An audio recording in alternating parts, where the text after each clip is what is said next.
By the pseudonym Jane, testifying against Sean Diddy Combs in his sex trafficking and racketeering trial. So as a reminder, Combs pled not guilty to all 5 federal charges, but if convicted, he could face life in prison. So a lot at stake for this shamed entertainer.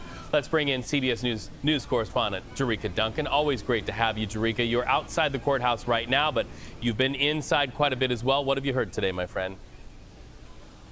So much that we heard today, starting with that testimony from Jane back on the stand and more details about the relationship that the two had. The defense, Tenny Garagos, starting off by establishing the fact that Jane met with prosecutors over 20 times since the beginning of the year, and also just saying that she was under no pressure to make any specific comments as it pertains to Combs, because we learned yesterday that Combs is paying for her attorneys right now.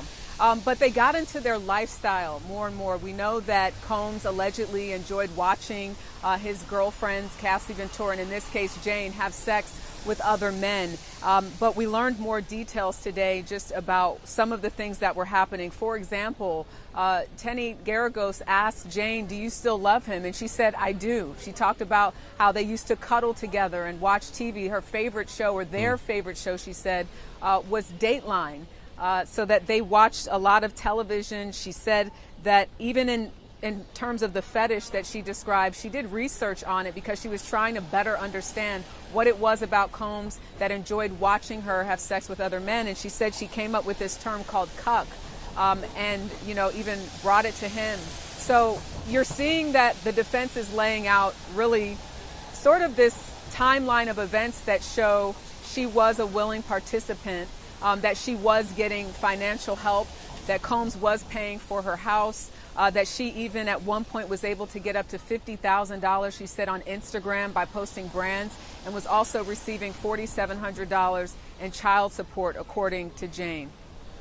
What's the end game, do you think, from the defense as they look at all of this testimony? How are they going to use what is said to try to get their client off? I think it's once again about the credibility of the witness, and also trying to prove that she was not forced into this or coerced into some of this behavior. In fact, there was a moment when Garagos asked her about taking an ecstasy pill, and she said that she felt as though Combs expected her to take it. And then Tenny Garagos says, "And by the way, how old were you when this relationship started?" And she said 35. So you're seeing sort of the makings of building up to this person had some of the control as well. There was a moment just as we were wrapping up for break where she outlines 3 partners that Combs sent home because she didn't like them. She didn't like the way they smelled, or there was no connection. So again, sort of these drips of this wasn't as forced as, you know, she says that these acts were when you listen to just her testimony yesterday with the prosecution. Jerika Duncan, thank you so much for the